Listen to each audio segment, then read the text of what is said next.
अगले वर्ष प्रारंभ में ही एक संकल्प लीजिएगा और थोड़ा सा ठाकुर जी से कहिएगा, नाथ ये साल भी निकल गया, आप नहीं आए, आप नहीं मिले, आपका अनुभव नहीं हुआ, कम से कम अब हमारी उम्मीद है कि इस वर्ष में आपका अनुभव हो।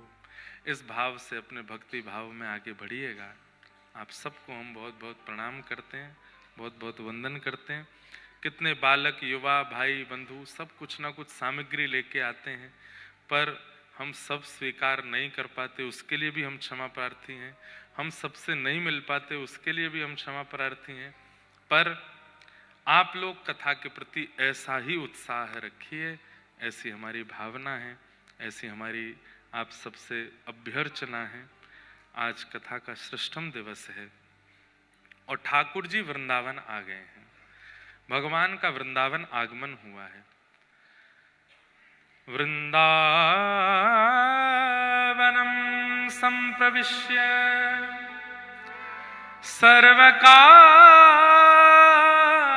सर्वकाल सुखावहम। वृंदावन ठाकुर जी को इतना प्रेम देता है, इतना इतना प्रिय लगता है ठाकुर जी को वृंदावन की, कि एकमात्र वृंदावन के लिए लिखा है सर्वकाल सुखावहम। ठाकुर जी को हर परिस्थिति से सुख देता है वृंदावन। अब वृंदावन का रूप अलग हो गया है, हमें जो दिख रहा है वो वृंदावन अब अलग जैसा है, पर अब भी ठाकुर जी को सुख देता है वृंदावन। वृंदा कौन है? वृंदावी एक भगवान की गोपी है, वृंदावी एक भगवान की सहचरी है, वृंदा महारानी, वही वृंदावन है। इनका कार्य क्या है? ठाकुर जी की लीला को अनुकूल बनाना। जब कभी ठाकुर जी यमुना तुलिन पर जाते हैं तो बालुका अनुकूल हो जाती है, जब कभी भी ठाकुर जी निकुंज वन में जाते हैं तो निकुंज वन के वृक्ष अनुकूल हो जाते हैं। ठाकुर जी को कुछ भूख लगती है तो अपने आप फल प्रकट हो जाते हैं ठाकुर जी को पवाने के लिए। ठाकुर जी को सुगंधि की आवश्यकता तो गले की माला, सुंदर सुंदर पुष्प प्रकट हो जाते हैं। प्रिया और प्रियतम के सुंदर विहार में जो सुख प्रदान करे, जो पूर्ण रूपेण अपना योगदान प्रदान करे, वही है वृंदावन। वृंदावन का अभिप्राय और कुछ नहीं, और वृंदावन वासियों का भी अभिप्राय और कुछ नहीं होना चाहिए, केवल और केवल वृंदावन के प्रिया प्रियतम को सुख देना, यही वृंदावन और वृंदावन वासियों का उद्देश्य होना चाहिए, इसके अलावा कुछ भी नहीं। यदि कोई वृंदावन में रहकर के भी अपने सुख का विचार करे, अपने भावों का विचार कर रहा है, तो वृंदावन में रहकर के वो वृंदावन के नियम का पालन नहीं कर रहा। वृंदावन शतक, उसमें एक श्लोक है, भ्रातः तिष्ठ टले टले विटपिनाम ग्रामेषु भिक्षामटः स्वच्छंदम पिबयामुनं जलमलं चीराणि कंथां कुरु सम्मानं कलयाति घोरगरलं नीचपुमानं क्षुधा श्रीराधा मुरलीरवो ब्रज सखे वृंदावनम मत्यज। ध्यान से सुनिएगा, अभी तक वृंदावन प्राप्त हुआ ही नहीं लोगों को। हल्ला मचता है, लाखों की भीड़, करोड़ों की भीड़ वृंदावन में। अभी स्थिति यह है, चक्का जाम है वृंदावन का, लेकिन इतनी संख्या में लोग पहुंच गए, लेकिन वृंदावन के लिए अनुकूल नहीं बन पाए हैं। अभी वो वृंदावन वासी नहीं कहलाएंगे। वृंदावन में अनुकूल कौन है? सुनिए कितना कठिन है। भ्रातः तिष्ठ टले टले विटपिनाम ग्रामेषु भिक्षामटः। वृंदावन में रहने वाला व्यक्ति या वृंदावन वास करने वाला व्यक्ति, अच्छा ये सारे नियम व्रज में जन्मे व्रजवासियों के लिए नहीं है, उनके ऊपर मत थोपिएगा।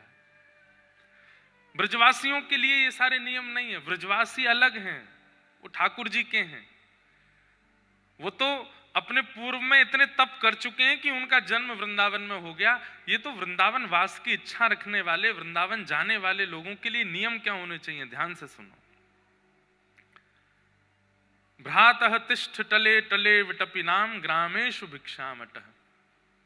वृंदावन जाने वाले लोग प्रयास करें कि वे मधुकरी पा करके अपना जीवन निर्वहन, जितने दिन वृंदावन में रहे मधुकरी पावें। मधुकरी मतलब ब्रजवासियों के यहाँ से। ना किसी होटल पे पावे, ना किसी बाहर किसी रेस्टोरेंट में जामे, ब्रजवासियों के आगे जाकर के अंजलि फैला करके कहें कि आपके घर में जो सामग्री हो हमें प्रदान करो। ब्रजवासियों के यहाँ की मधुकरी पावे। दूसरा, स्वच्छंदम पिबयामुनम जलमलम, प्यास लगे तो यमुना जी का जल पान करे, पर यमुना जी का जल पीने योग्य हम लोगों ने छोड़ा नहीं। बंधुओं, इस विश्व में भगवत प्राप्ति के लिए लोग कितने साधन करते हैं, नाम करते हैं, जप करते हैं, तपस्या करते हैं, वैदिक नियम का पालन करते हैं, लेकिन जो ठाकुर जी को अति प्रिय है वो कोई नहीं करता। क्या? पर्यावरण के प्रति मित्र भाव। ठाकुर जी से ज्यादा पर्यावरण प्रेमी कोई नहीं है। महल बिहारी नहीं है ठाकुर जी, कुंज बिहारी हैं। कुंज मतलब जो सघन वन में रहते हैं वो कुंज बिहारी। ठाकुर जी ईंट पत्थर टाइल बिहारी नहीं है, यमुना पुलिन बिहारी, यमुना जी में रहते हैं।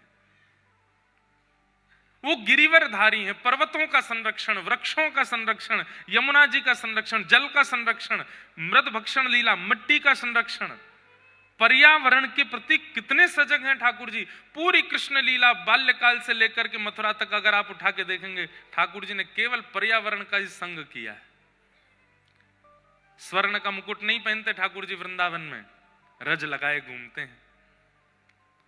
गले में आभूषणों की माला नहीं धारण करते, वनमाली राधा कृष्ण वनमाली पहन करके, वन की मालाएं पहन के घूमते हैं। पादुका नहीं पहनते, अनावृत चरणों से विचरण करते हैं श्री धाम वृंदावन में। और उसी पर्यावरण को हम लोगों ने कितना दूषित कर दिया।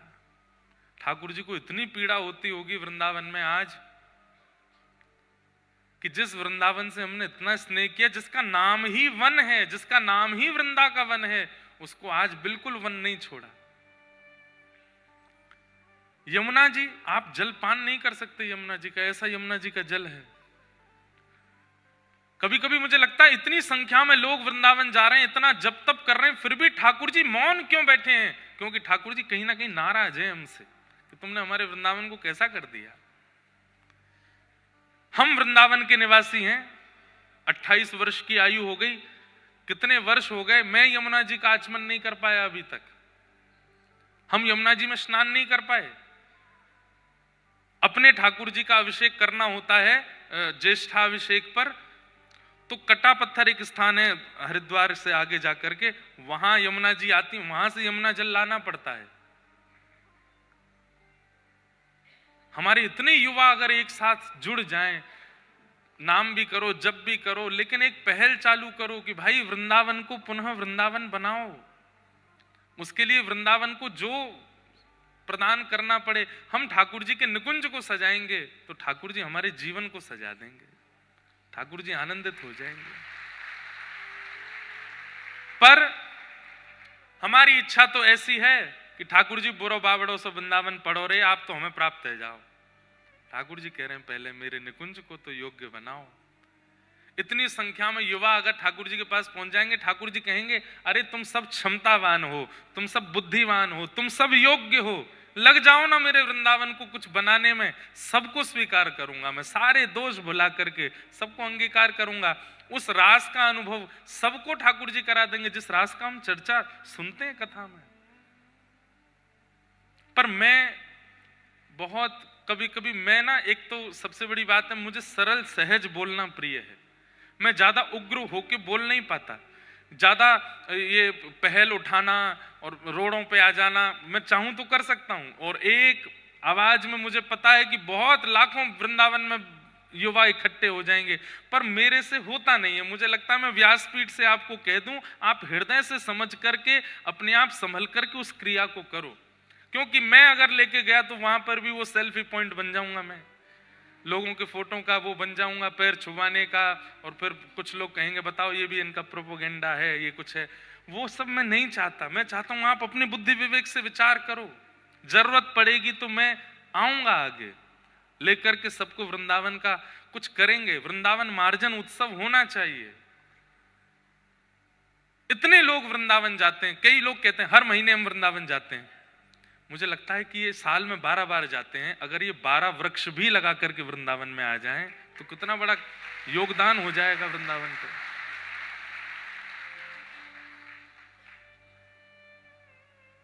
आज मंदिरों को तोड़ना, वृंदावन में ये बनाना वो बनाना, ये सब चल रहा है। हम लोग केवल ठाकुर जी को देखने के लिए इतनी भीड़ लगा देते हैं।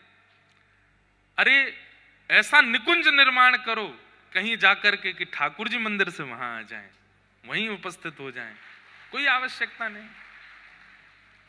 बैठी रहूं कुंजन के कोने, श्याम राधिका गाऊं, किशोरी तोरे चरणन की रज पाऊं, किशोरी तोरे चरणन की रज पाऊं। कहां से पाऊं? रज बची नहीं, कहां से पाऊं? बैठी रहूं कुंजन के कोने, है कहां कोना? है कौन सा कुंज वृंदावन में जहां बैठोगे आप? बचे ही नहीं है।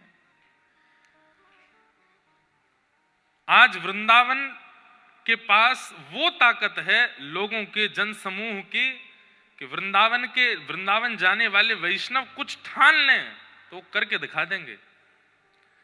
पूरे विश्व में भीड़ करने वाले लोग यहां से जाते हैं, बुरा नहीं मानिएगा। पूरे विश्व में जहां कहीं भी भीड़ होती है, भीड़ में जाने वाले लोग इधर से जाते हैं।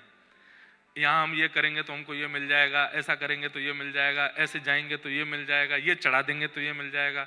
वृंदावन जाने वाले 99% लोग यहां से जाते हैं, कोई भी इधर से नहीं जाता। और इधर से जाने वाला व्यक्ति अगर विचार कर ले तो सब कर सकता है। वृंदावन को कुंज बनाओ, वृंदावन को वन बनाओ, वृंदावन को पुनः योग्य बनाओ, और उसके लिए आपको जो क्षमता लगे वो लगाओ। हम जीवन में कैसे कैसे रसिकों की कथा आती है। एक महापुरुष की कथा आती है, वो रोज सोहनी करते थे। हमारे श्री पंडित गया प्रसाद जी महाराज, उन्होंने जीवन में एक ही तप किया। क्या? गिरिराज जी की परिक्रमा करते सोहनी लेकर के। ध्यान से सुनिएगा। पंडित श्री गया प्रसाद जी महाराज, मैं उनका दर्शन नहीं कर पाया क्योंकि मेरे जन्म से पूर्व ही निकुंज में प्रवेश हो गया उनका। उनकी गोद में प्रिया प्रियतम खेलते थे। आप लोग गिरिराज जी जाएंगे तो मुकुट मुखार विंद जहां से परिक्रमा प्रारंभ होती है, थोड़ा आगे 1-1.5 किलोमीटर जाते ही सीधे हाथ पर आपको गया प्रसाद जी की समाधि लिखा दिख जाएगा, जाके वहां प्रणाम कीजिएगा। उनके बारे में सुनो। गिरिराज जी की परिक्रमा करते, कैसे करते? ना तो माला झोली, ना कोई कीर्तनिया, ना कुछ और, बस सोहनी रखते अपने हाथ में और सोहनी करते करते। और ऐसे नहीं कि बस झाड़ते हुए बस परिक्रमा पूरी करनी है, जहां तक एक दिन में पहुंचते थे वहां तक ही करते, लेकिन खूब अच्छे से मार्जन करते गिरिराज जी का। कीट पत्थर पतंग कुछ भी गिरा मिलता उसको समेटते, उसको व्यवस्थित स्थान पर डालते। एक बार का प्रसंग है कि महाराज जी सोहनी कर रहे थे, और सोहनी करते करते वो सामग्री उठा के डाली और वहीं बैठ के रोने लगे। तो किसी ने जाके पूछा, बाबा आप काहे को रो रहे हो? तो रोते रोते किसी व्यक्ति विशेष को दोष नहीं दिया। हम लोग पन्नी डाल देते हैं, कूड़ा कचरा डाल देते हैं वृंदावन में, गोवर्धन में, किसी व्यक्ति विशेष को दोष नहीं दिया। वो सारा कचरा हाथ में लेकर के क्या बोल रहे हैं, जे नंद को लाला माने ही ना है, मैं कितनों याकू समझाऊं, कंधो मत करे कर, मत करे कर। अरे जी गिरिराज जी हैं, इनको स्वच्छ रखो, पवित्र रखो, माने ना है, सबरो कूड़ो ले जाए के बीच में ही डाल दे। मतलब किसी व्यक्ति विशेष को दोष नहीं दिया, ठाकुर जी से कह रहे हैं वो ही डाल दे आके। और रुदन करने लगे। और उनका नियम था, सोहनी करने के बाद जब झाड़ू सोहनी छोटी हो जाती थी ना, तो फिर अपने स्थान पे आके गड्ढा करते और पुष्प आदि करके सोहनी को माथे से लगाते और बोले, तेरो जीवन कितनो धन्य है, जन्म से अंत तक तेने केवल रज की सेवा करी और कोई काम में ना तू रही, तेरो जीवन धन्य है क्यों। और सोहनी को गाड़ करके उसको समाधि दे करके गिरिराज जी में फिर भंडारा करते संतों का, सबको 10-10 रुपया बांटते। संत जन पूछते, बाबा काय बात को भंडारो? बोले, एक सोहनी निकुंज में प्रवेश कर गई, वा को भंडारो है। ऐसे महापुरुष। एक बार ऐसी आप जैसे बैठे, ऐसी गया प्रसाद जी महाराज सभा में बैठे थे और मंच पर रासलीला चल रही थी। तो किसी ने स्वामी जी से कहा कि महाराज जी ये जो स्वरूप बनते हैं ना वृंदावन की रास लीलाओं में, जो मुकुट धारण करते हैं, ये मेकअप करके अनर्गल दुनिया में घूमने वाले, विवाह में पहुंच के नृत्य करने वाले वो लोग नहीं। रास लीला रास मंच पर मुकुट धारण करके नृत्य करने वाले जो रास बिहारी ठाकुर जी बनते हैं बालक, कहते हैं कि मुकुट धारण करते ही उनमें ठाकुर जी आ जाते हैं, ठाकुर जी ही हैं। तो स्वामी जी बैठे बैठे बोले, गया प्रसाद जी महाराज बोले ठीक है आप सबकी भावना है पर हम नहीं मानते। भाई ठाकुर जी हैं, कोई मुकुट पहन के ठाकुर जी कैसे हो जाएगा। रास लीला में बैठे थे तो बैठे बैठे उनके मन में आया, अगर ये सच में ठाकुर जी हैं तो मैं अमरूद लेकर के आया हूं और मैं सामने धर दूंगा। अगर ये सच में ठाकुर जी हैं तो ये लीला में कुछ ऐसी योजना करेंगे, आकर के अमरूद खाएंगे, और अगर इनने अमरूद उठा के खा लियो मेरो तो मैं मान जाऊंगा ये ठाकुर जी हैं। बोले स्वामी जी विचार कर रहे थे, वो अमरूद की थैली आगे धर दी, भीड़ बैठी थी खूब सारी, बैठे बैठे देख रहे थे रासलीला। आधा एक घंटे बाद ठाकुर जी जो स्वरूप सरकार बने थे मंच पे, वो नृत्य करते करते अचानक रुके और उन्होंने वो अमरूद की थैली देखी, तुरंत कूदे मंच से और अमरूद उठाए करके खायो, और खा करके गया प्रसाद जी की गोद में बैठ करके बोले, तू मुझको भगवान ना माने, मुंह खोल जल्दी खा। 3 दिन के लिए मूर्छित हो गए स्वामी पंडित श्री गया प्रसाद जी महाराज, विश्वास नहीं हुआ उनको। और तब से उनका नियम बन गया, व्रजमंडल में जितने भी छोटे बालक दिखते थे, लाला दिखते तो उनको कन्हैया बोलते और लाली दिखती तो उनको किशोरी जी बोलते। बोले भैया या व्रज में ये बालक छोरा छोरी ना है, ये सबरे लाला हैं, ये सबरे ठाकुर जी हैं, किशोरी जी हैं, सबको हृदय से लगाते। एक बार और एक लीला सुनाऊं उनकी। जैसे पर्दा लग गया तो पर्दे के पीछे स्वरूप सरकार ऐसे लेट गए, रासलीला करके थक गए। कोई बालक थे तो महाराज जी ऊपर मंच पे आए, पर्दा के पीछे जाके बोले जय जय मैं पाम दबा दूं। हाँ बाबा बैठ जा, दबा। बैठ के दबाने लगे तो ठाकुर जी अपने पैर के अंगूठा और ये उंगली बगल वाली, इससे गया प्रसाद जी की नाक ऐसे करने लगे, ऐसे लेटे लेटे ऐसे लेटे थे, पैर दबा रहे हैं तो अपना पैर उठा के उनकी नाक ऐसे दबा रहे ठाकुर जी। तो इतने में जो स्वामी जी मंचन करते, उन्होंने ये दृश्य देख लिया तो आए, आकर के बोले जय जय जी कहाँ करो, दे बाबा इतना बड़ा भजनानंदी बाबा तुम पाम तेवा की नाक दबा रहे, छोड़ो। तो ठाकुर जी ने अपना चरण पीछे कर लिया। इस बात को देख करके गया प्रसाद जी महाराज इतने रोए। तो स्वामी जी बोले आप क्यों रो रहे हैं। बोले जैसे तैसे, या दुनिया के खिलौना तो हम हैं ही, ये दुनिया हमसे बहुत खेल है, कभी हमारी हंसी उड़ावे, कभी हमारो सम्मान करे, कभी हमारो अपमान करे, कभी हमारो तिलक करे, कभी दक्षिणा देवे, कभी सब हरण कर ले, या दुनिया के खिलौना बनवे तो बढ़िया आज पहली बार ठाकुर जी को खिलौना बनो और तुमने ठाकुर जी को आके रोक दियो, मुझको ठाकुर जी को खिलौना बनना है। तो स्वामी जी फिर गए, ठाकुर जी फिर से नाक पकड़ लो इनकी। तो फिर गया प्रसाद जी बोले आप कहोगे तो नहीं, ठाकुर जी खुद पकड़ेंगे, खुद लीला करेंगे तो मैं स्वीकार करूंगा। और अपने निकुंज गमन तक स्वरूप सरकार जो मुकुट पहन के बालक ब्रजमंडल में लीला करते हैं रास में, उनको ही कृष्ण माना उन्होंने, और उन्हीं के माध्यम से अनेक अनुभव किए उन्होंने ठाकुर जी के। और इन सब के पीछे वो योजना बताते थे, मेरा जप तप नियम सब कुछ केवल और केवल सोहनी करने से। रज की सेवा, वृंदावन के नुकुंज की सेवा, यमुना जी की सेवा, हम इन्हें छोड़ करके केवल और केवल एक सेवा में लगे हैं, भजन साधन में। करिए वो भी, लेकिन नुकुंज की सेवा करो, रज की सेवा करो, यमुना जी की सेवा करो, निकुंज वृक्षों की सेवा करो, उससे ठाकुर जी ज्यादा प्रसन्न हो जाएंगे। बहुत भीड़ है, लग रहा है बिहारी जी के दर्शन ना होंगे, मत करो, प्रणाम कर लो, जय हो बिहारी जी, हम तो जा रहे हैं जमुना जी में कूड़ो कचड़ो उठाएंगे, वहीं की रज रज की सफाई करेंगे, वहीं आनंद करेंगे, या बार आपके दर्शन ना सही निकुंज की सेवा करेंगे। आप अनुभव कीजिए, करेंगे मेरी बात का। आपने बिहारी जी नहीं देखे, लेकिन बिहारी जी स्वप्न में आके अपनी पोशाक आदि सब दिखा जाएंगे आपको, आज मैं ऐसा लग रहा हूं, देख ले, तैने मेरे निकुंज की सेवा करी। ताज बेगम, ताज बेगम का नाम सुना? मुस्लिम थी, पर जब से ठाकुर जी का दर्शन किया एक खिड़की में से, बस तब से निहाल हो गए। सब छोड़ करके वृंदावन आ गए। उनको मंदिर में प्रवेश वर्जित कर दिया पुजारियों ने, बोले आप अंदर नहीं आ सकते। तो उन्होंने जिद नहीं की, लड़ाई नहीं की किसी से, बोले कोई बात नहीं, मैं योग्य नहीं हूं तो मैं बाहर ही रहूंगी। दर्शनार्थी जो दर्शन करके आते उनसे पूछती, आज जय जय कैसे लग रहे, आज जय जय कैसे लग रहे। सब बताते, आज ऐसी पोशाक है, ऐसा मुकुट है, ऐसे कुंडल हैं, ऐसी नासिका है, ऐसा भोग है, ऐसा इत्र लगाए हो। तो बाहर मन में ही चिंतन कर लेती हैं, अच्छा आज ऐसे लग रहे हैं ठाकुर जी।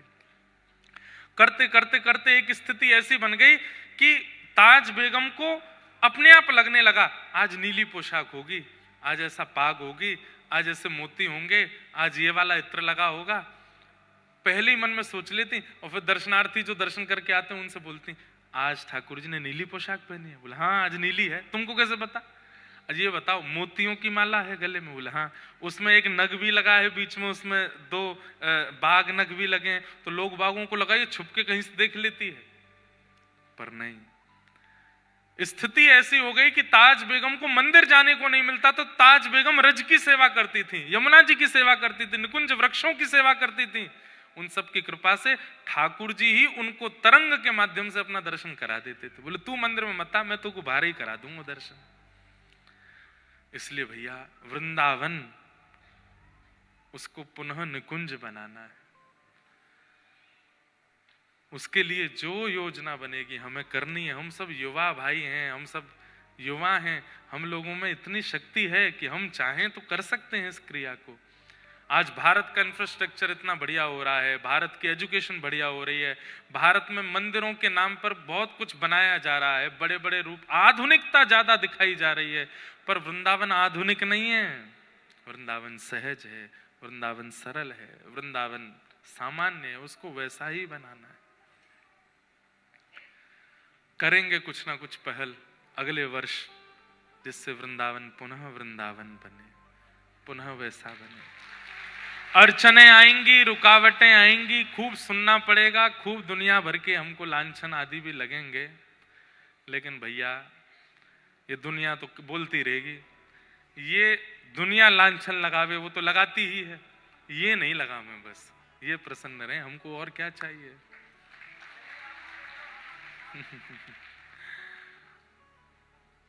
चरणामृत रा नेम हमारा, चरणामृत रा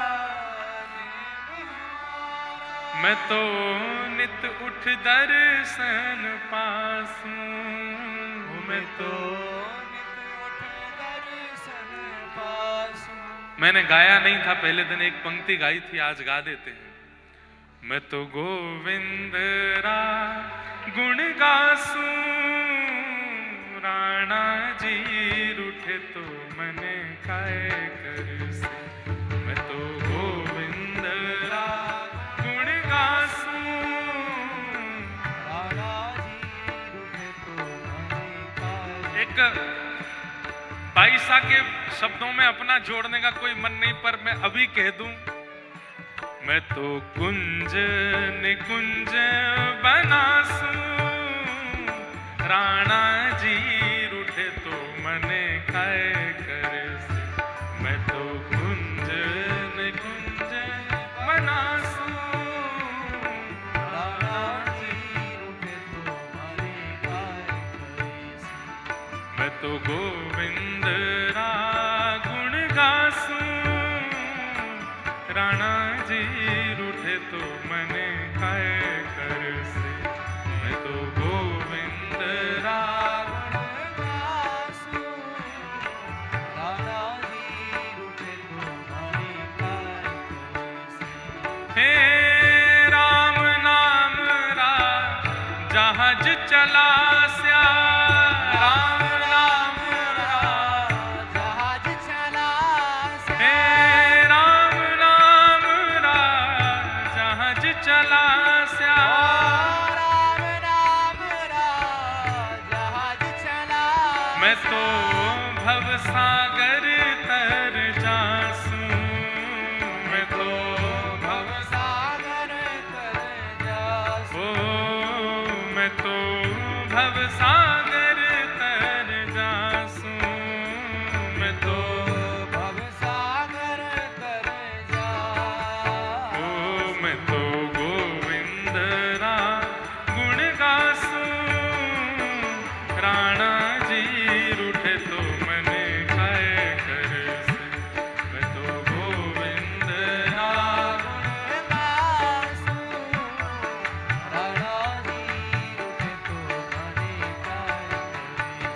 मैं तो गोविंद रा गुण गासू, राणा जी रूठे तो मने खाए कर से।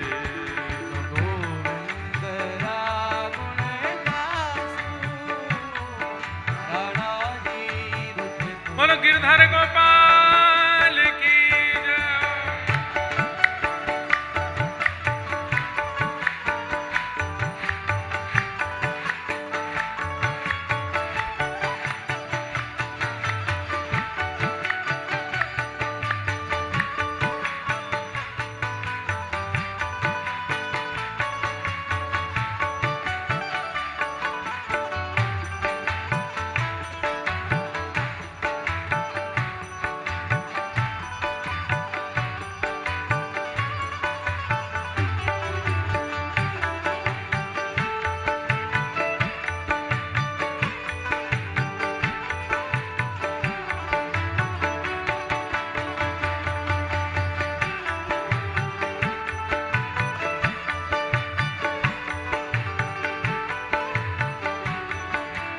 आइए।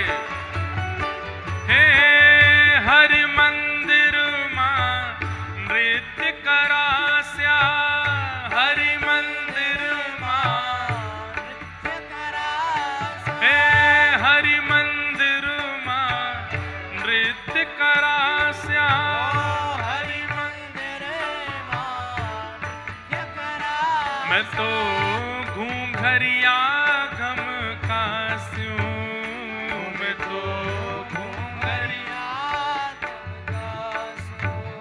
बाईसा एक बार मंदिर में नृत्य कर रही थी, इतना अच्छा नृत्य कर रही थी गा करके, जितने लोग दर्शनार्थी खड़े थे सब बोले आ गई नाचने वाली गाने वाली, इसको जरा शर्म नहीं आती, जरा लिहाज नहीं आती, सबके सामने नाचने लगती है। इतना सब लोग अपशब्द कहने लगे। इतने में ही मंदिर के गुसाई जी वो गए और ठाकुर जी के गले की माला निकाल करके लाए और बाईसा के गले में डाल दी। तो इतने में भी लोग समझे नहीं, लोग बोले पुजारी जी की भी बुद्धि सठिया गई। बताओ, नाचने गाने वाली को भगवान के गले की माला पहना दी, ये इसकी अधिकारिणी है। अरे बड़े बड़े वेदज्ञों को, योगियों को, आदियों को माला देनी चाहिए, नाचने वाली को दे दी। तो गुसाई जी बोले तुमको ये दिख रही है नाचने वाली, लेकिन जब ये नृत्य कर रही थी तो मैं देख रहा था सामने खड़े हुए ठाकुर जी, जिनकी दृष्टि नीचे रहती है, जैसे ही इसने नाचना शुरू किया वो अपने नेत्र उठा के इसको देख रहे थे और मंद मंद मुस्कुरा रहे थे। भले ही जग को दोष दिखा है पर जगदीश को दोष नहीं दिखा है, इसलिए माला पहनाई है। हरि मीरा के प्रभु गिरधर नागर, मीरा के प्रभु गिरधर नागर। मैं तो निरख परख गुण गासूं, मैं तो निरख परख गुण गासूं। मैं तो गोविंद रा गुण गासूं, राणा जी रूठे तो मने खाए करसूं, मैं तो गोविंद रा गुण गासूं, राणा जी रूठे तो मने खाए। तो भगवान वृंदावन पहुंचे और वृंदावन आकर के ठाकुर जी ने सबसे पहले अघासुर का उद्धार किया, अघासुर पर कृपा की, जो कि एक नाग के रूप में आया था। भगवान ने सब ग्वाल वालों के साथ में वन भोज करने का एक कार्यक्रम रखा। सब ग्वाल वालों के साथ ठाकुर जी वन भोज करने के लिए वन में गए और वहीं अघासुर नाम का एक दैत्य आया। ठाकुर जी कैसे भोजन कर रहे हैं वन में? विभ्रद वेणुम जठर पटयो श्रांग वेत्रे चकच्छे, वामे पाणे मृषण कवलम तत्फलम लांगुलेषु, तिष्ठन्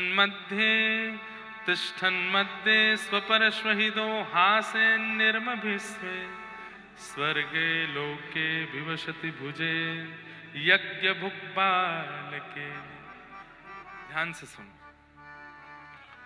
विभ्रद वेणुम जठर पटयो। मुझे ये स्वरूप इतना अच्छा लगता है ठाकुर जी का। ठाकुर जी ने अपने एक बाम में तो वेणु रखी है, वेणु दबा रखी है, दूसरे बाम में गैयाओं को बुलाने वाली श्रृंगी दबा रखी है, अपने एक हाथ के मध्य भाग में ठाकुर जी ने चटनी रखी है, उंगलियों के बीच में अलग अलग प्रकार के अचार रखे हैं। बताओ, ठाकुर जी जैसा कौन वनभोज करे? ऐसे कोई खा सकता है? कई बार बंधुओं, बहुत आधुनिक व्यंजन होता है ना, उसको फिर प्लेट में ही खाने में सुख मिलता है, पर जो प्रेम से निर्मित व्यंजन होता है ना, वो तो कर में पाने में सुख मिलता है, हाथ से खाने में सुख मिलता है। ठाकुर जी का जरूरी नहीं है कि आप रोज ही 56 भोग लगाओ, कभी कभी ऐसे भी किया करो। एक बड़ा रोटला बनाया, हमारे गुजराती भाई लोग बनाते हैं, बहन लोग, रोटला, बड़ा रोटला बनाया, रोटला में बीच में रख दी चटनी, रोटला के एक तरफ रख दिया थोड़ा साग, एक तरफ थोड़ी अचार, एक तरफ थोड़ा कुछ दही का मतलब सब एक साथ ही, उसको खाने में सुख मिलता है। कभी कभी ठाकुर जी को भी ऐसे पवाओ, ठाकुर जी को सुख मिलता है। अब कैसे पाते हैं ठाकुर जी? अपने हस्त के मध्य में चटनी है, और ये क्या, ये वन भोज का चित्र बना लाई बहन जी, ये बना के नहीं लाई, ये बैठी बैठी यहीं बनाती हैं शायद, हैं? यहीं बनाते हो आप कि बना के लाए? बना के लाए। आपको कैसे पता कि आज ये प्रसंग आएगा? वाह, देखो कितना सुंदर। भाई आप लोग हमसे भी आगे हो वास्तव में। जय हो, बहुत सुंदर।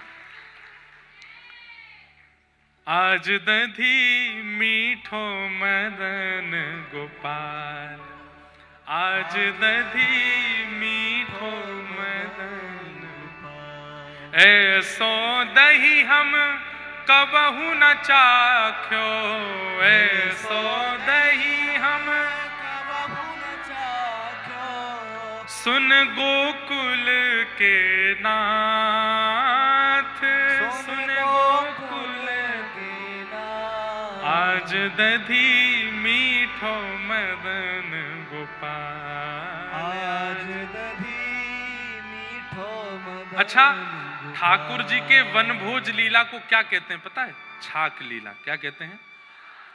ये दोपहर में जो ठाकुर जी भोजन बनवा के कपड़ा में बांध के लेके जाते हैं, कैसे जाते हैं ठाकुर जी?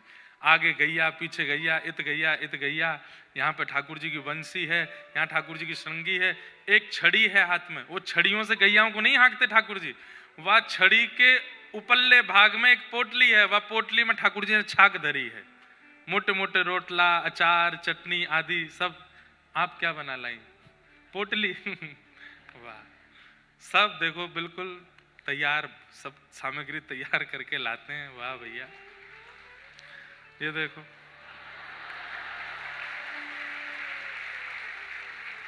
मुझे समझ नहीं आ रहा है कि आप लोग कहीं मेरा मन तो नहीं पढ़ रहे हो।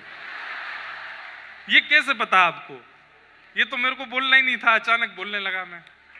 जय हो मैया, धन्यवाद। अब मैं क्या बोलूं? आगे कुछ बोलूंगा फिर वो कुछ लेके आए होंगे।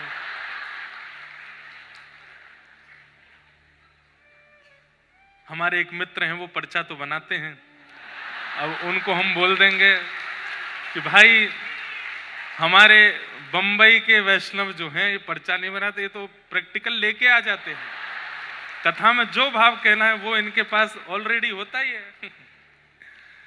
तो ठाकुर जी कैसे जाते हैं? आगे गाय है, पाछे गाय, इतुत गाय, सब गायों के बीच में ठाकुर जी, और ऐसे अपने साथ में छड़ी पे ऊपर उसमें पोटली में ठाकुर जी सामग्री लेके जाते हैं वन में। और फिर वन में जाकर के विभ्रद वेणुम जठर पटयो श्रांग वेत्रे चकच्छे, ठाकुर जी दोनों तरफ ऐसे वेणु और श्रृंगी को लगा लेते हैं। अपने हस्त के मध्य भाग वामे पाणे मृषण कवलम, अपने बाम हस्त में तो ठाकुर जी ने कवल यानी कि रोटी पकड़ी है, और तत्फलम लांगुलीशु, अपनी उंगलियों के मध्य में अलग अलग फलों के अचार ठाकुर जी ने लगा रखे हैं, और बीच में चटनी रखी है। कैसे खाते हैं? एक बार रोटी खाते हैं, फिर कोई अचार चाटते हैं, फिर रोटी खाते हैं, फिर चटनी चाटते हैं, फिर रोटी खाते हैं, फिर सामने बैठे ग्वाल वालों से कहते हैं तू काले के आयो, बोले मैं तो लाला बैगन को साग लेके, ला खवा मोकू, तो उसके हाथ से खाते हैं। तू का लेके आयो? बोले लाला मैं तो दाल लेके आयो। मोकू खवा। तू का लेके आयो? बोले मैं तो कढ़ी लेके आयो। बोले मोकू खवा। उनके यहाँ से भी पाते हैं। तिष्ठन मध्ये स्वपरिश्वहिदो हासयन निर्मभिस्वे। बीच में बैठे हैं ठाकुर जी, चारों तरफ ग्वाल बालों के बीच में बैठ करके ठाकुर जी हास परिहास कर रहे हैं, हंस रहे हैं, गा रहे हैं, नाच रहे हैं, आनंद कर रहे हैं। अब इसमें दो लीला आती हैं। एक लीला तो थोड़ी प्रसिद्ध सी है कि मधुमंगल नहीं बैठा। ठाकुर जी बोले अरे मधुमंगल कहाँ गए हो? दूसरा बोलो लाला मैं बताऊं? बोले हाँ, कड़ी लेके आयो है। और बाकू यूं लगी तू सबरी चट्ट कर जाएगो तो एकांत में पारो है। ठाकुर जी बोले या मैं बताऊं, मोते बचा के ले जाएगो। तुरंत ठाकुर जी ने फेंटा बांधो, दौड़ करके गए और देखी तो मधुमंगल मोते लगाए कड़ी पी रहा है। ठाकुर जी बोले अरे कैसे मोह दैनी ना पड़ जाए, हमारे एकांत में पारो है। मधुमंगल तुरंत कड़ी पी गया था। यहाँ पे पूरी मूछ मूछ बन गई है, मुखमंडल पर थोड़ी कड़ी लगी। लाला ऐसी बात ना है। तो क्या बात है? लाला तेरे घर तो रोज भोजन बने, हम तो गरीब ब्रजवासी हैं। 4 दिन पहले कड़ी बनी, मैया ने कहीं से छाछ ले आई, खूब सारी कड़ी बना दी। 4 दिन तो वही खा रहे हैं। अब वो बासी है गई, खट्टी है गई, और तो को खट्टी पिवाऊंगो तेरी आंख मिच जाएंगी, गले में लगेगी, कोई रोग है जाएगो। तू माने ना है खाए बिना, या हमारे एकांत में खा रहा हूं। ठाकुर जी बोले मुंह को तो फिर भी मिल गई। कहां से मिल गई? अब तो खत्म। सो ठाकुर जी ने थोड़ी पकड़ी और अपने समीप खींच करके जीभ निकाल के वहां को मुंह चाट गए। वहां की नासिका पे चाट गए, होठन पे चाट गए, गारन पे चाट गए। ठाकुर जी बोले बड़ी खट्टी है लेकिन आनंद है, रो स्वाद है। मधुमंगल के नेत्रों से अश्रुपात होने लगे। ठाकुर जी को अंक में भर लिया। वो लाला तू इतना प्रेमी काहे को है? अरे हम ब्रजवासी, हमें कोई पूछे ना, हमें कोई देखे ना, गोवरन की सुगंधी सी आती रे तन में ते, तू काहे को हम तो इतना स्नेह करे? अरे हम तो एक ही लत्ता 2-2 बार पहन ले, 3-3 बार धारण करते रहे, हम तो इतने पवित्र भी ना है। लाला तू इतना प्रेम काहे को करे? ठाकुर जी बोले क्यों, तू मेरो ना है? ये ब्रजवासी मेरे ना है? तुम सब मेरे ना हो? अपने बालक की, छोटो बालक यदि विष्ठा आदि त्याग कर दे तो का मैया को दूर पटक दे कि अरे भैया दुर्गंध आ रही है हमें ते? अरे बालक तो बालक है, अपनों तो अपनों है। अपनी की तो विष्ठा भी हो, अपने की तो दुर्गंध भी हो, तो भी स्वीकार करी जाए। तुम सब मेरे हो। ब्रजवासी वल्लभ सदा मेरे जीवन प्राण। तुम सब ब्रजवासी मेरे प्राण हो, इनको ना ही बिसारी हो मोहिनंद बाबा की आन। तुम ब्रजवासी ने कभी ना भूल सकूंगा। या हमारे ब्रजवासी के लैया भैया 100 गलती 100 खून माफ है।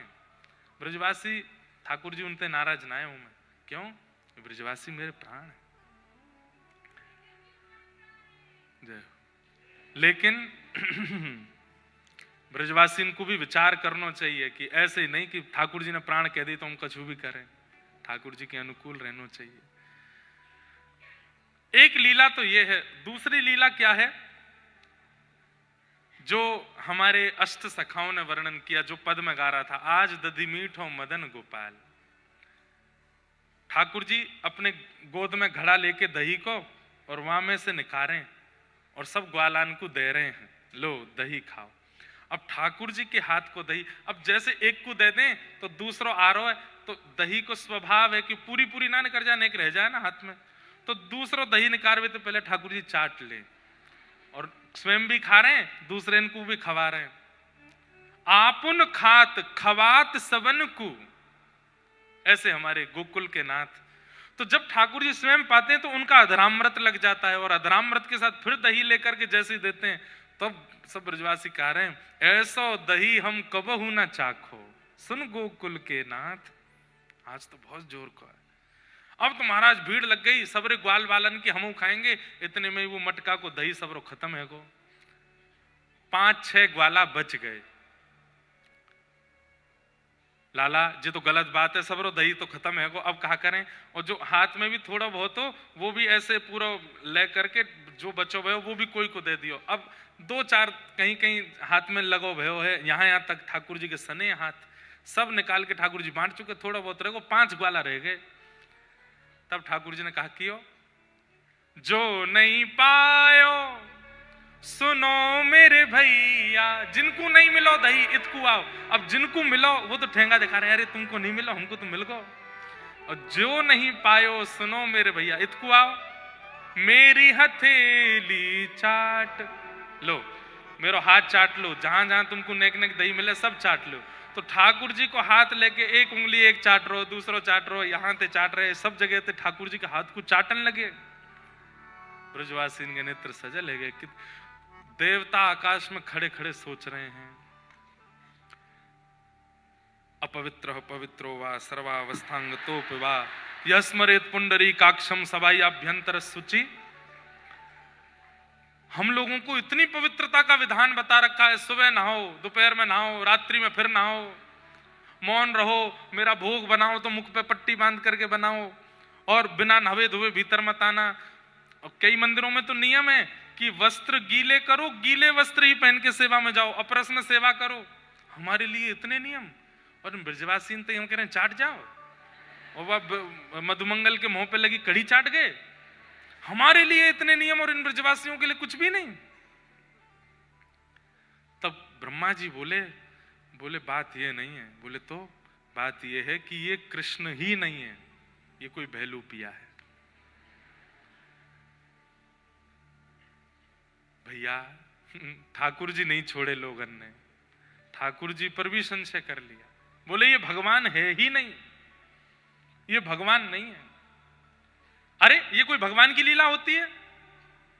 जिनको वेदों की ऋचाओं से, जिनको यज्ञ आहुतियों से प्रसन्न किया जाता है, जिनके लिए नेति नेति कह के वेद पुकारते हैं, तब जाकर के वो सुनते हैं, वो इन ब्रजवासियों के साथ गैया चराते हैं। अरे मैंने तो सुना है यशोदा मैया 2-2 दिन तक नवाती भी नहीं है इनको, ये भगवान है? हाँ, आजकल का जो मौसम है ठाकुर जी नहामे थोड़े ही है। जगन्नाथपुरी में तो जगन्नाथ भगवान के समान बड़े बड़े शीशे हैं, तो जगन्नाथ महाप्रभु के सामने शीशे रख दिए जाते हैं, तो जैसे ही जगन्नाथ जी का प्रतिबिंब उसमें आता है, पुजारी जी शीशा ही नवाते हैं, जय हो नहा लिए ठाकुर जी। आप लोग ऐसा मत करना, सुबह सुबह लोटा लेकर के शीशा में खुद को देखा, ले भैया नहा लियो, बाल बाल काट करके पहुंच गए ऑफिस। लेकिन हमारे ठाकुर जी लाडले लाल हैं। कौन है? लाडले लाल हैं, बड़े लाडले।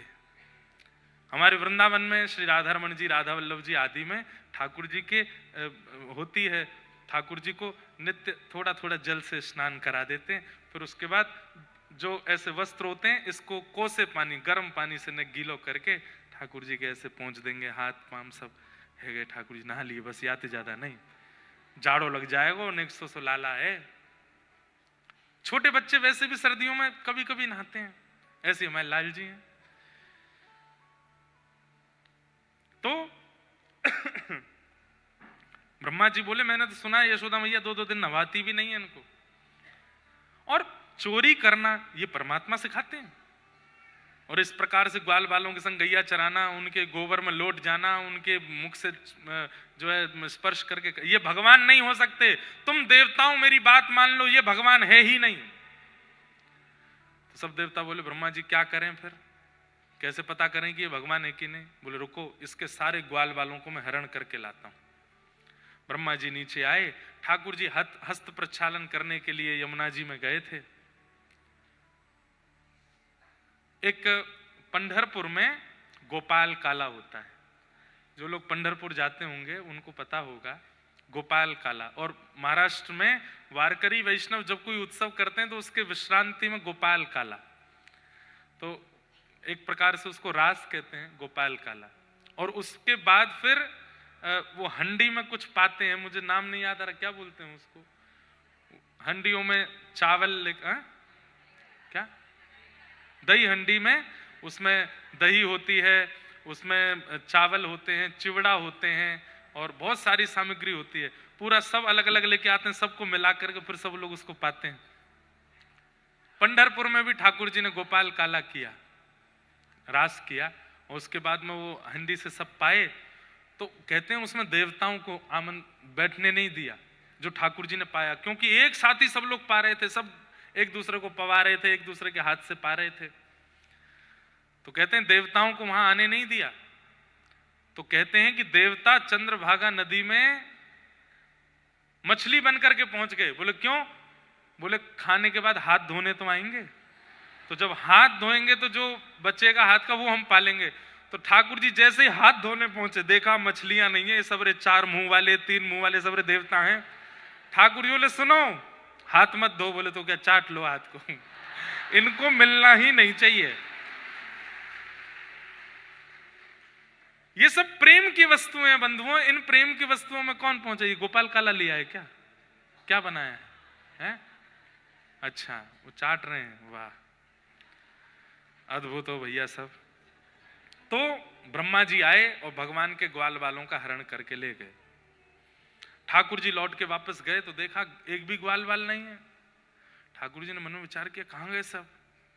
तभी ठाकुर जी ने नेत्र बंद करके ध्यान लगा करके देखा तो ब्रह्मा जी हरण करके ले गए। ब्रह्मा तुझे तो बताऊंगा, और ऐसा मजा चकाएंगे कि तुम जीवन भर याद रखोगे। ठाकुर जी ने अपने अंग से ही सारे ग्वाल बाल प्रकट कर लिए, और जैसे मधुमंगल है, जैसा श्रीदामा है, अरे मधुमंगल श्रीदामा प्रकट नहीं किए, उनके वस्त्र तक भी ठाकुर जी ने स्वयं से प्रकट कर दिए, और बिल्कुल जैसे उनकी चाल ढाल सब कुछ वैसा बन गया। हमारे पूज्य नाना जी पंडित श्री कृष्णलाल शास्त्री जी बहुत अच्छी एक लीला सुनाते थे, ध्यान से सुनना। 2:30 बज गए, 3 बजे हमको कथा विश्राम करनी है।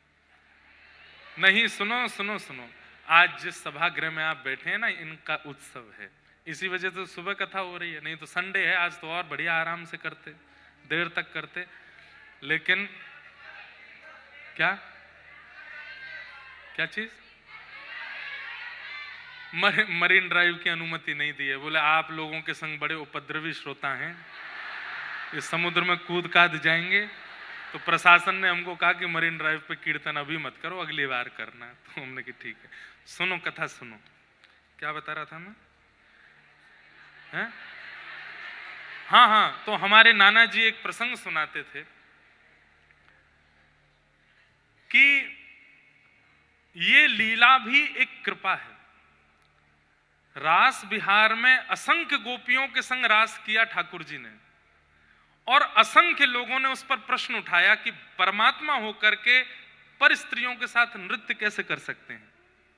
तो हमारे व्रज के रसिक बताते हैं कितनी सुंदर कथा। बोले भैया ठाकुर जी ने अबिला या पर स्त्रियों के साथ नहीं, अपनी ही भार्याओं के साथ में नृत्य किया। कैसे? बोले जब ब्रह्मा जी ने सारे ग्वाल बालों का हरण किया, ये ग्वाल बाल 4-5 नहीं थे, हजारों की तादाद में ग्वाल बाल, ब्रजमंडल के जितने भी ग्वाल बाल हैं सब ठाकुर जी के साथ थे, सबका हरण करके ले गए। और केवल ग्वाल बाल नहीं, बछड़ा बछियाओं का भी हरण किया ब्रह्मा ने। तो ठाकुर जी ने ही सब ग्वाल बालों का रूप धारण कर लिया। तब पूर्णमासी ने, एक पूर्णमासी थी ब्रज में, उन्होंने हल्ला किया। बोले क्या? बोले भैया अगले 12 साल तक एक नक्षत्र ऐसा आया है कि कोई भी ब्याह नहीं कर पाएगा। इसलिए भैया सब ब्रजवासी से मेरी प्रार्थना है, आप सब अपनी लालीन को, अपने लालान को ब्याह कर दो। तो जैसे ही ब्रह्मा जी ग्वाल बाल हरण करके गए, सब ग्वाला ठाकुर जी बन गए। और उसी समय पूर्णमासी ने यह आज्ञा की, तो जितने ग्वाल बाल थे सबके ब्याह गोपियों से होगा, और वास्तव में उन सबके रूप में ठाकुर जी के ब्याह गोपियों से हो गए। ठाकुर जी सबके पति बन गए। इसलिए रास बिहार की जो लीला है उसमें आप दोष नहीं देख सकते, क्योंकि ठाकुर जी की ही भार्या हैं वे सब गोपियां, ठाकुर जी की ही सब अर्धांगिनी है। अब तर्क वितर्क करने वालों के लिए विषय नहीं है, ये तो संवाद करने वालों का विषय है। 1 साल बीत गया, ठाकुर जी ग्वाल बाल बन के घूम रहे हैं। तभी बलराम जी बोले ये आजकल ग्वाल बालन में से बड़ी सुगंधी आ रही है, जैसी लाला की सुगंधी वैसी सबन में ते आवे, वैसी इन बछड़ा बछियान में ते सुगंधी आवे। और भैया ये गोपी अपने छोटे बालकन से इतना प्रेम ना करें जितने लाला के सखा से प्रेम करें। उनको गोदी में लिए डोलें। और तो और ये गैया भी सबरी अपने नए नए बछड़ा बछियान से इतना प्रेम नहीं करें जितनो प्रेम लाला की चरावे वाली बछिया बछियान ते करें। क्यों? वो तो बलराम जी हैं, शेषनाग हैं। तुरंत अपनी दिव्य दृष्टि से देखा तो सब ठाकुर जी, सबके रूप में ठाकुर जी घूम रहे हैं। ब्रजमंडल में लाखों श्री कृष्ण हो गए हैं। ग्वाल भी कृष्ण हैं, बाल भी कृष्ण हैं, गैया भी कृष्ण है, बछिया भी कृष्ण है, उनके वस्त्र भी कृष्ण है, उनकी छड़ी भी कृष्ण है, उसमें पोटली भी कृष्ण है, उसमें प्रसाद भी, सब कुछ कृष्ण है। दाऊ दादा तुरंत लाल जी के पास गए, बोले लाला जी क्या कर रहे हो तू? बोले कहा क्यों लाला? दाऊ दादा मैंने, बोले सबके रूप में तू ही डोल रहा, मुझको सब पता है। अरे दाऊ दादा कहा बताऊं, जब ब्रह्मा की बुद्धि सटिया गई, यानी सबरे चुरा लिए, या हमारे दारिके को ने बता रहा हूं मैं। ब्रह्मा जी 1 वर्ष बाद पृथ्वी पर आए और जैसे ही आकर के उन्होंने देखा तो जितने ग्वाल बाल ब्रह्मलोक में सब नीचे भी हैं।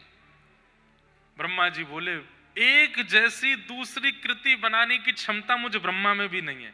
मैं भी जुड़वा बनाता हूं लेकिन एक जैसे फिर भी नहीं बनते, वो थोड़ा तो अंतर रहता है। पर मेरी जैसी दूसरी ही कृति संसार में बनाने की क्षमता केवल परमात्मा में। ग्वाल बाल तो ब्रह्मलोक में है, ग्वाल बालों का तो मैं हरण करके ले गया, तो ये नीचे कहां से आ गए? बोले निश्चित है ये कृष्ण ने ही। और फिर ब्रह्मा जी हैं, उन्होंने भी अपनी दिव्य दृष्टि से देखा तो सब कृष्ण थे। ब्रह्मा जी समझ गए मैंने बहुत बड़ा अपराध कर दिया, ठाकुर जी से क्षमा मांग लूं, लेकिन उन ग्वाल बालों को लेकर के आता हूं। ब्रह्मा जी पुनः गए ब्रह्मलोक, लेकिन मैंने कहा ना इनसे बढ़िया स्क्रिप्ट राइटर कोई नहीं। ये ब्रह्मा जी नीचे आए ग्वाल बालों को देखने तो ठाकुर जी ब्रह्मा का रूप धारण करके ब्रह्मलोक चले गए, और ब्रह्मा बनकर के ठाकुर जी ब्रह्मलोक में गए और अपने सब सैनिकों को बोला सुनो आजकल हमारे बहुत बहलूपिया घूम रहे हैं, मेरे जैसा कोई दूसरा दिखे तो बिना मेरी परमिशन, ऑर्डर है, सीधे लाठी चार्ज करना। ठाकुर जी ब्रह्मा बनकर के गए, जाकर के सिंहासन पर बैठ गए। अब यहां असली ब्रह्मा पहुंचे तो वहां तो ऑर्डर था देखते ही शूट करो।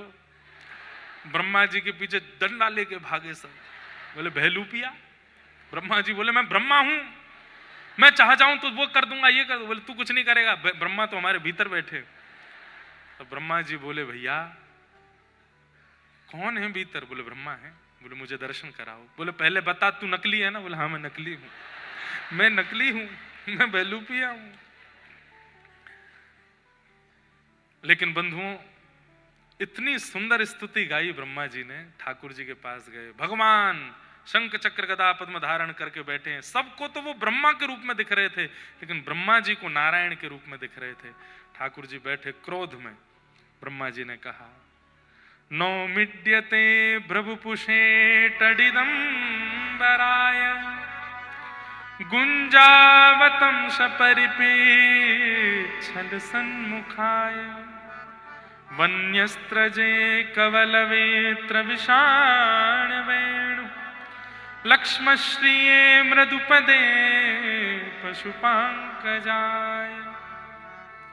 अब ब्रह्मा जी यहां बड़ी बड़ी बातें कर रहे हैं। हे नाथ आप तो ऐसे हैं, आप तो ऐसे हैं, आपके चरणों में सब कुछ है, आपकी भ्रगुटी टेढ़ी होती है तो ऐसा हो जाता है, आप मुस्कुराते हैं तो ऐसा हो जाता है। सब प्रशंसा करने लगे, लेकिन ब्रह्मा जी की एक बात ठाकुर जी ने नहीं सुनी।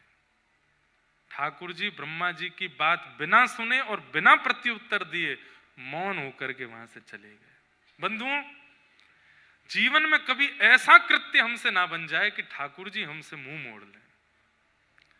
एक बार को हमारा प्रेमी हमसे नाराज हो जाए, एक बार को हमसे लड़ ले, यहां तक अपराध भी चलेगा, लेकिन प्रेमी मौन हो जाए तो समझ जाना अपराध बहुत बड़ा है। वो बोल ही नहीं रहा है, वो कह ही नहीं रहा है। प्रेमी का मतलब आप लोग संसार में माता पिता आदियों को भी ले सकते हैं, लेकिन विशेष रूप से ठाकुर जी। छोटी मोटी गलतियां सबसे होती हैं। मनुज गलती का पुतला है जो अक्सर हो ही जाती है, हम सबसे गलतियां होती हैं, पर ऐसी कोई गलती हमसे ना बन जाए जिससे ठाकुर जी रीझें, ठाकुर जी नाराज हो जाएं। और ठाकुर जी के नाराज होने की गलती 2-4 ही विशेष हैं। इन जैसा वर्सेटाइल नहीं है कोई। इतनी कम अपराध दे रखे हैं ठाकुर जी ने। बोले बाकी की जितनी भी गलतियां करोगे कर्म तुमको दंड देगा, पर मैं दंड नहीं दूंगा। मैं दंड कब दूंगा? तो उसमें सबसे पहली गलती वैष्णव अपराध। किसी भी भक्त का, किसी भी वैष्णव का, किसी भी भगवत नाम का गुणानुवाद गाने वाले का, या किसी भी प्रकार से भगवत आराधन करने वाले का अपराध ठाकुर जी सहन नहीं करते। पंडरीनाथ भगवान के एक परम भक्त चोखा मेला, क्या नाम? चोखा मेला।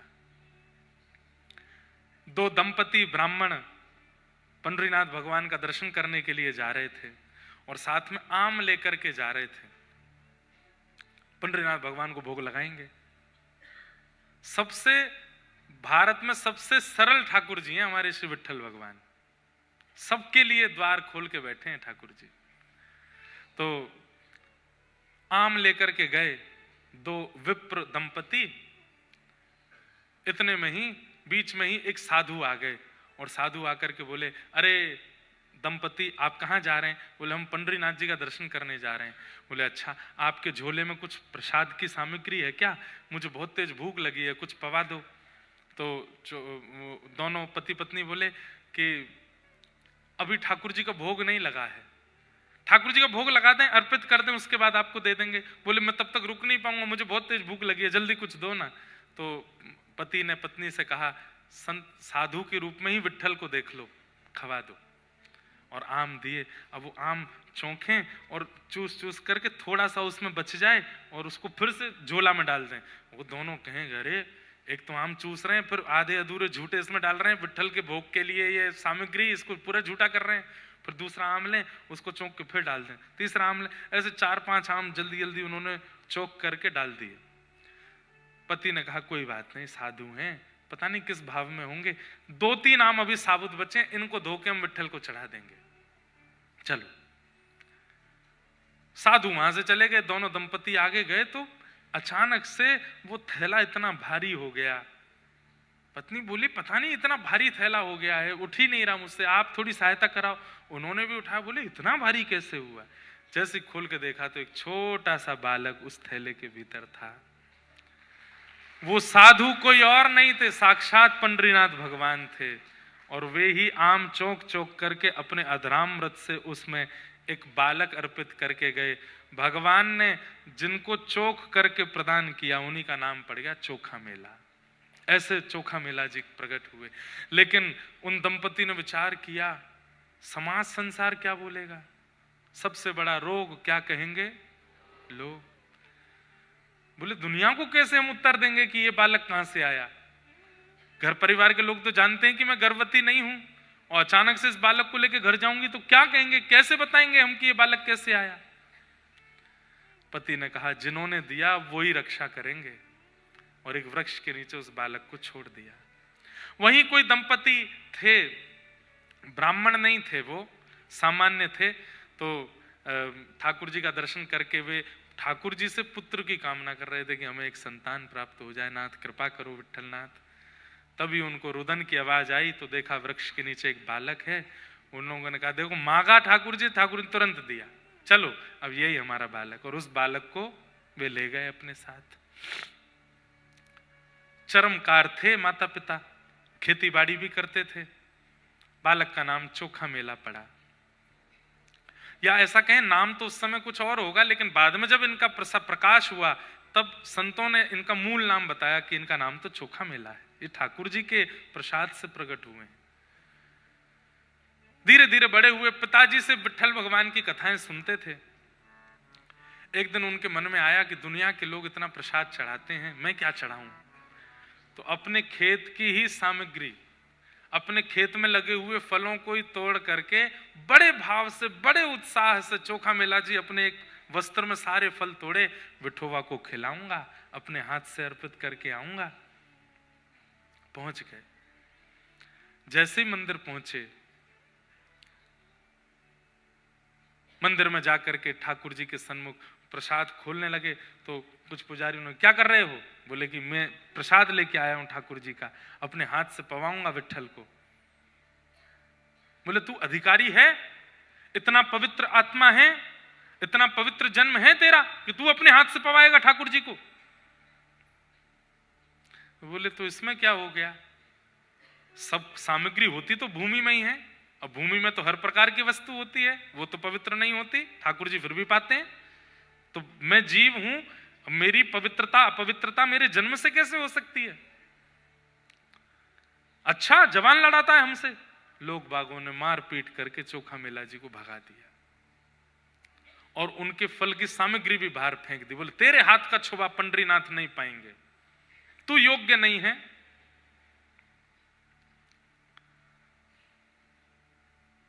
उनकी बातों का बुरा नहीं लगा चोखा मेला जी को, ठाकुर जी पे गुस्सा आया। बड़ों के भगवान बन गए हो, धनवानों के भगवान बन गए हो, योग्य लोगों के भगवान बन गए हो, तो मेरे हाथ का नहीं पाओगे आप। जा रहा हूं मैं, और दिखा के गए देखो कितना अच्छा वाला सेब है, मीठा मैं ही खाऊंगा, आपको नहीं दूंगा।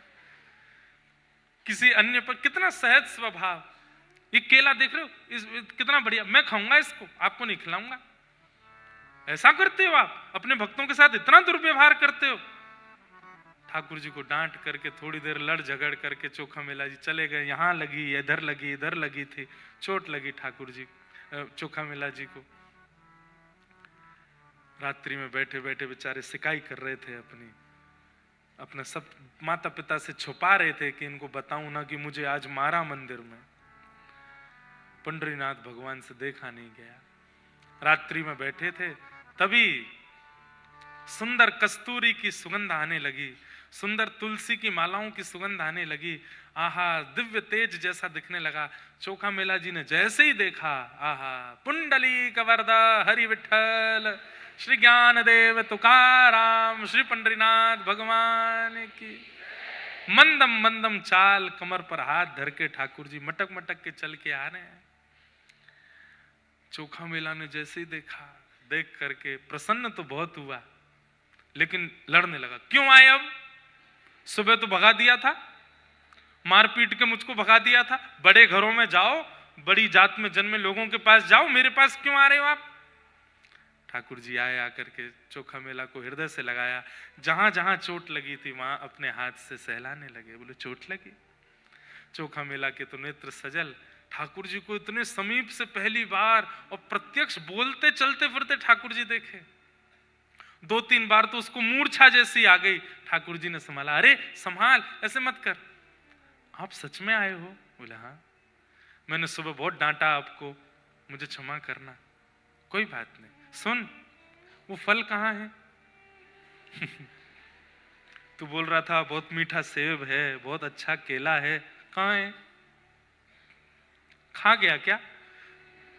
चोखा मेला बोला, आपको लगता है मैं तो बस चिढ़ा रहा था आपको, मैंने नहीं खाए। तो कहाँ है, जल्दी लेके आना।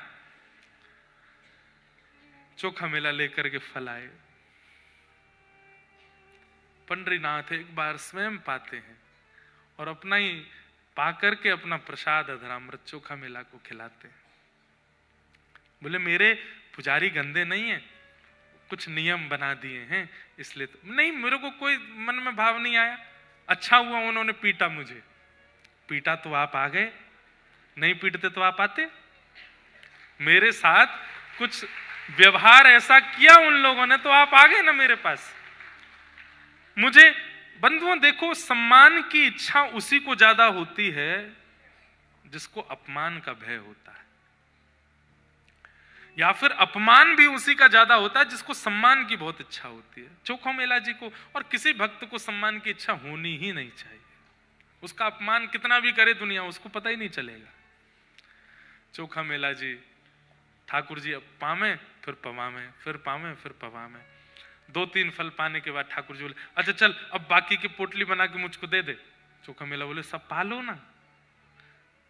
नहीं, ये मैं लेके जाऊंगा, रुक्मणी जी को पवाऊंगा। आज तुम आए थे, तुम्हारे साथ मंदिर में दुर्व्यवहार हुआ, इस वजह से मैंने और रुक्मणी दोनों ने कुछ नहीं खाया। पूरे दिन हम भूखे रहे, आज वो भी भूखी है, तो मैं जाके तेरे ही फल खिलाऊंगा। चोखा मेला जी तो बोले, मुझे सर्वस्व मिल गया नाथ, मुझे सब कुछ प्राप्त हो गया, मैं आ सकता हूं आपके पास? हाँ तू आना ना, मैं करवा दूंगा व्यवस्था, मैं पुजारियों को स्वप्न आदि देके तेरी व्यवस्था कर दूंगा, तू आ जाना। ठीक है मैं आऊंगा, आप जाओ। ठाकुर जी पोटली लेकर के कमर पर टांग के पहुंचे, जाकर के रुक्मणी जी को गर्भगृह में बुला, आओ बैठो पाओ। दुनिया के 56 भोगों में वो सुख स्वाद नहीं होगा, चोखो मेला के फल पाओ। और पवाने लगे रुक्मणी जी को, प्रेम से रुक्मणी जी पा रही हैं, विठोबा पा रहे हैं। प्रातः काल का समय, काकड़ा आरती होनी थी। जैसे ही द्वार खुले, पंडरीनाथ भगवान के चारों तरफ छिलके पड़े हैं, बीज पड़े हैं। सब लोग देखने लगे, अरे रात में तो मंदिर पूरा स्वच्छ किया था, ये अपवित्र कैसे हो गए? छिलके गुठली कहां से आ गए यहां पर? लोगों का काम है अधूरी चीजों पर अपनी कहानी बनाना। एक बोला, मैं बताऊं? बोला हाँ, वो चोखो मेला आया था कल, उसको हमने मार पीट के भगा दिया, तो कहीं से चोरी चुपके, अब उसके ईमान पे बात आ गई ना, उसको हमने मारा पीटा, तो चोरी चुपके कहीं से घुस करके पूरे मंदिर में झूठा प्रसाद खा करके छिलके फेंक के चला गया है। एक बार भी ये मन में नहीं आया कि विट्ठल नहीं खा सकते। कितना अविश्वास! मतलब चोखा मेला भीतर घुस गया होगा और खा करके छिलके फेंक करके गया होगा अपवित्र करने के लिए, ये कहानी बनाती। और काकड़ा आरती तो हुई नहीं। सब पुजारी पंडाओं ने डंडा उठाए और लेकर के पहुंच गए चोखा मेला के पास। सो रहे थे चोखा मेला जी, रात्रि के 3-4 बजे। खटिया से उठाया, उठा करके पानी वाने डाला। तेरी इतनी हिम्मत, तू मंदिर में जाके झूठा! फिर से डंडे आदि मारे उनको। विठोबा तो कहे थे व्यवस्था कराएंगे मेरी, इतना पिटवा रहे हैं। रोने लगे चोखा मेला। वहीं से बोले, नहीं आऊंगा विठोबा, मैं नहीं आऊंगा आपके पास। ये कैसा करते हैं आपके सब लोग व्यवहार? आप हंस रहे हो, पर चोखा मेला की वेदना देखो। बंधुओं, एक व्यक्ति हमसे अगर हमने जो नहीं किया वह बोल देता है ना, तो कितनी पीड़ा होती है। और यहां सब लोग अगर पीछे पड़ जाएं, तो चोखा मेला जी का स्थिति भाव देखो। इतना मारा कि जो रात के घाव थे वो तो खुल ही गए और नए घाव आ गए। बिल्कुल शिथिल अवस्था में चोखा मेला जी रोने लगे। कैसे बताऊं इन सबको कि मैंने नहीं किया? पुजारी बोले, अब ये सबक सीख गया, अब नहीं आएगा कभी। लौट करके जैसे पंडरीनाथ के मंदिर में पहुंचे, भीतर से द्वार बंद कर दिया ठाकुर जी ने और ताला लगा दिया अंदर से। और भीतर से सिसकियों की आवाज आ रही है, ठाकुर जी रो रहे हैं। पुजारियों ने जाकर के खूब द्वार खोला, लेकिन नहीं खुला। ज्यादा हट करने लगे तो भीतर से रोष में और जैसे कोई रोते हुए स्वर में बोलता है, गुस्से में, ऐसे ठाकुर जी बोले, निकल जाओ यहां से, नहीं मिलना मुझे तुम लोगों से। किस बात का अभिमान लेकर के बैठे हो? तुम बहुत ज्ञानी हो, बहुत पढ़े लिखे हो, बहुत ऊंचे कुल खानदान में जन्मे हो, तो तुमको अधिकार है मेरी सेवा का। मैं आज प्रतिज्ञा लेता हूं, प्रलय कालीन समय तक विट्ठल रुक्मणी का मंदिर अब नहीं खुलेगा लोगों के दर्शन के लिए, सदा के लिए बंद रहेगा। जब जब चोखा मेला आएगा, जब जब तुकाराम आएंगे, जब जब ज्ञानदेव आएंगे, जब जब जनाबाई आएगी, केवल तभी खुलेगा। और किसी को दर्शन नहीं दूंगा मैं, नहीं देखना मुझे किसी को, नहीं मिलना मुझे किसी से। मेरे भक्तों का अपमान करते हो, उनको मारते हो। सारा पंढरपुर घुटने पर बैठ गया, नाथ हमें क्षमा कर दो, हमसे गलती हो गई। हमें आप जो प्रायश्चित कहेंगे, आप कहेंगे चंद्रभागा में डूब के प्राण त्यागो, हम मर जाएंगे, आप जो कहेंगे हम करने को तैयार है। नाथ ऐसे रूठ करके मत बैठो। 3 दिन तक ठाकुर जी ने द्वार नहीं खोले अपने। जब बहुत रोने लगे, तब कई भक्तों ने आकर के भी ठाकुर जी के बाहर से प्रार्थना की। तब ठाकुर जी ने आज्ञा की, इसका प्रायश्चित केवल एक है। क्या? स्वर्ण की पालकी लेकर के जाओ और जाकर के चोखो मेला को बैठा करके उत्सव नृत्य कीर्तन करते हुए मेरे मंदिर में लाओ, तब द्वार खुलेगा।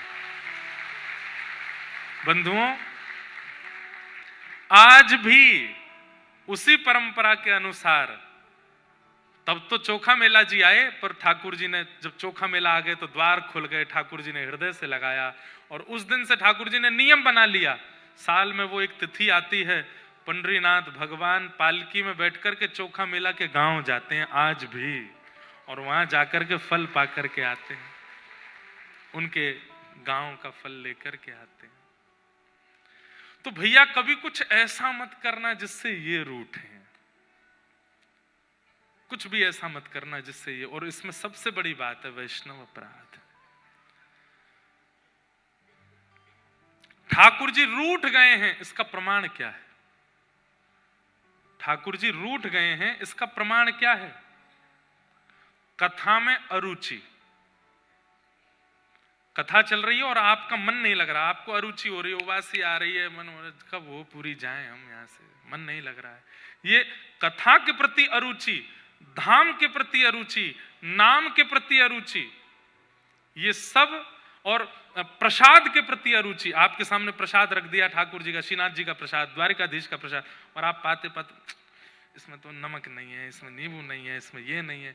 प्रसाद के प्रति अरुचि, कथा के प्रति अरुचि, ये सारी भगवत संबंधी वस्तुओं के प्रति जो आपकी अरुचि बनती है, इस बात का प्रमाण है कि ठाकुर जी आपसे नाराज है, ठाकुर जी आपसे प्रसन्न नहीं है, आपकी जीव नहीं कर रही है वो। अरे भैया, प्रसाद पाने वाले कैसे होते हैं पता है? पुजारी जी ने प्रसाद दिया, अगर गिर गया नीचे जमीन पर तो उठा के पा लेते हैं, उसमें भी उनको अरुचि नहीं होती। ऐसे होते हैं प्रसाद पाने वाले। कथा सुनने वाले आप लोगों का ही प्रमाण है, 4 बजे से लाइन लगा के बैठे हो, 3 बजे से लाइन लगा के बैठे हो, ये रुचि बता रही है कि ठाकुर जी आपसे नाराज नहीं है, प्रसन्न है।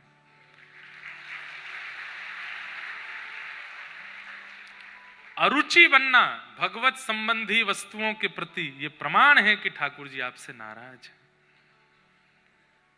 कभी आप ठाकुर जी का प्रसाद पाओ और अचानक से लगे ओहो इसमें तो स्वाद नहीं आ रहा, वो वाली सब्जी दे दो हमको, तो ये मत सोचना स्वाद नहीं आया, ये सोचना ठाकुर जी नाराज है, कोई अपराध हमसे बना है। कथा में बैठे बैठे ये लगने लगे ये व्यास जी कुछ नहीं जानते, वो व्यास जी बढ़िया है, ये व्यास जी तो ऐसे हैं, वो व्यास जी बढ़िया है। किसी की भी कथा में अरुचि होने लग जाए, समझो ठाकुर जी नाराज हैं आपसे। वो बात अलग है, कोई व्यासपीठ से कुछ भी बोले तो अलग बात है, पर सैद्धांतिक ठाकुर जी की लीला कथा सुनावे, उसके प्रति भी अरुचि बन जावे, तो समझो ठाकुर जी नाराज है।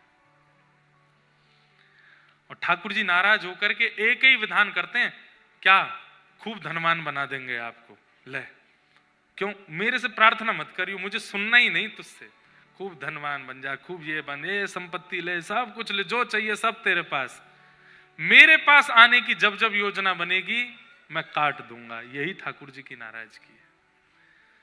इसलिए भैया कभी वो मत करो कि ठाकुर जी से मिलने ठाकुर जी आपसे नाराज हो।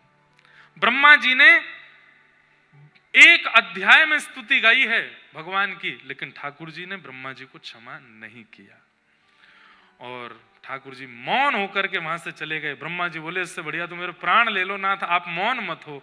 ठाकुर जी बोले मौन ही दंड है, तुझसे बात नहीं करूंगा। आपने मेरे ब्रजवासियों को कष्ट दिया तेने, हैं मेरे ग्वाल बालों का हरण किया तेने।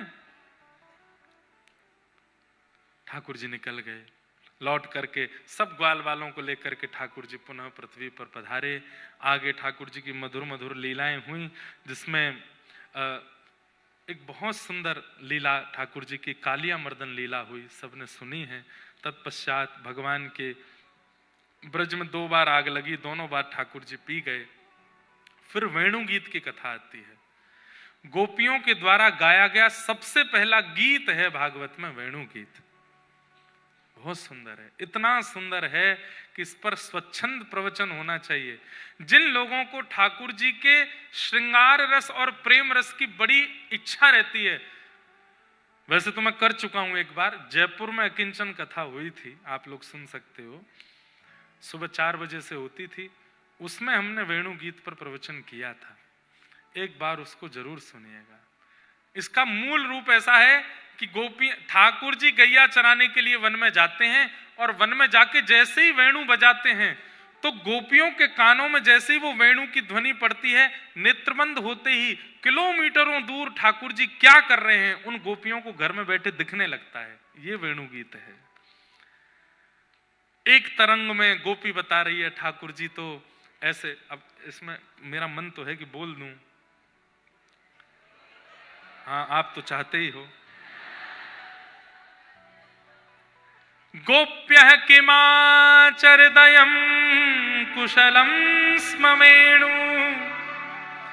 दामोदराधर सुधामपि गोपिकानां भुङ्क्ते स्वयं यदविशिष्ट रसं हृदिन्यो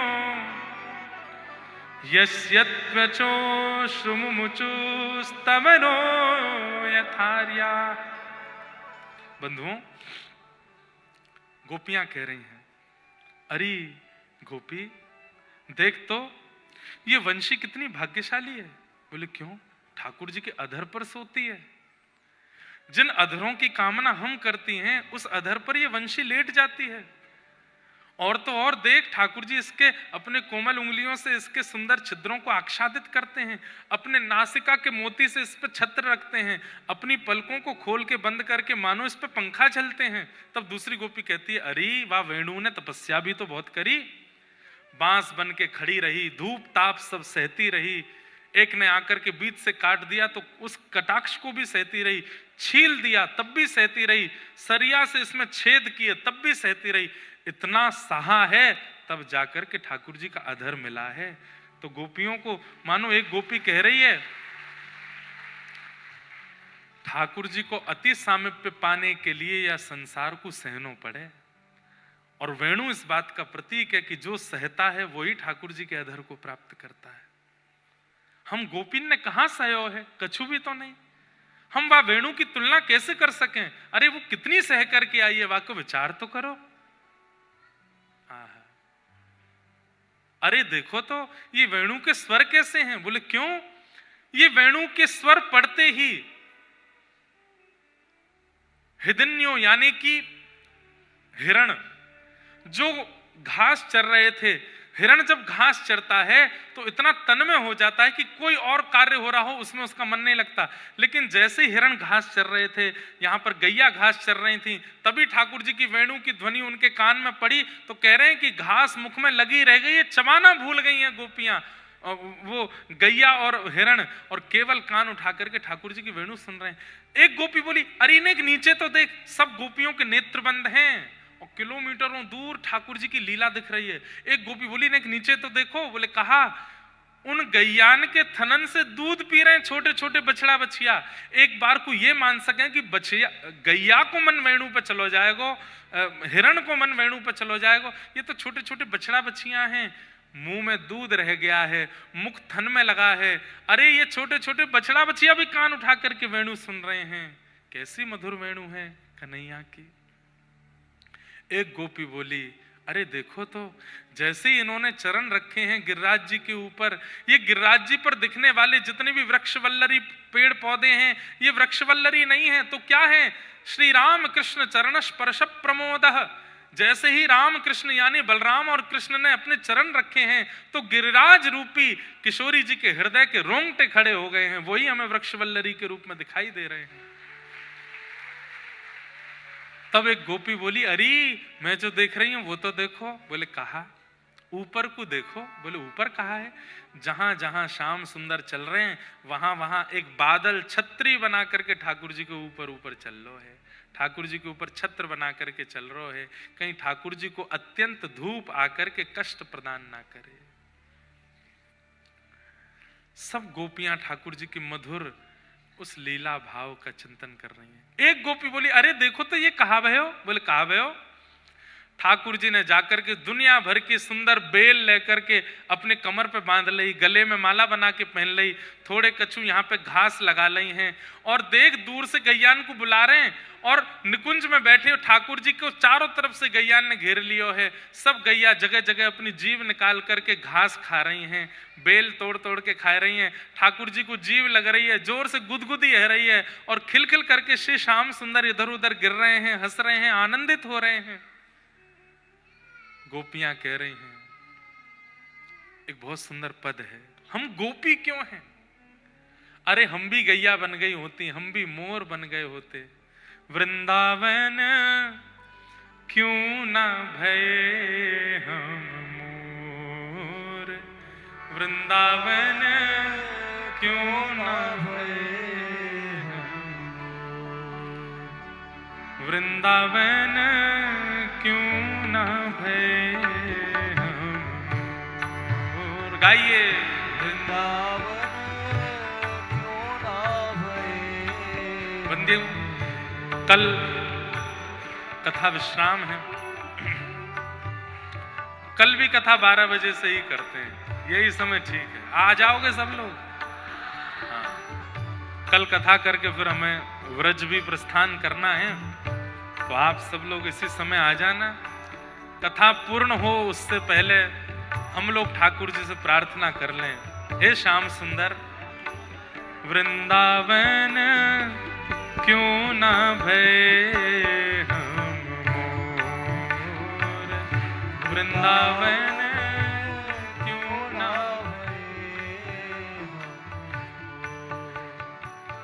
करत निवास गोवर्धन ऊपर, करत निवास गोवर्धन ऊपर, करत निवास गोवर्धन ऊपर, करत निवास गोवर्धन ऊपर। हे निरखत नंद किशोर, निरखत नंद किशोर। हे वृंदावन क्यों ना भये हम मोर, वृंदावन क्यों ना भये। अगर हम वृंदावन के मोर होते बंधुओं, मानव बनकर के तो देख लिया हमने, इस जीवन में तो अब अंतिम श्वास तक गुणगान गा करके आनंदित हो जाएंगे, ठाकुर जी से प्रार्थना करेंगे अगले जन्म में मानव नहीं बनाना, अगले जन्म में वृंदावन को बंदर बनाए दियो, वृंदावन को मोर बनाए दियो, खूब बढ़िया प्रेम से महाराज लूट लूट के खाए करेंगे, गिरिराज जी पर रहे करेंगे, ठाकुर जी को दर्शन करे करेंगे, संसार से बिल्कुल आनंदित होकर के खूब सुख लिया करेंगे।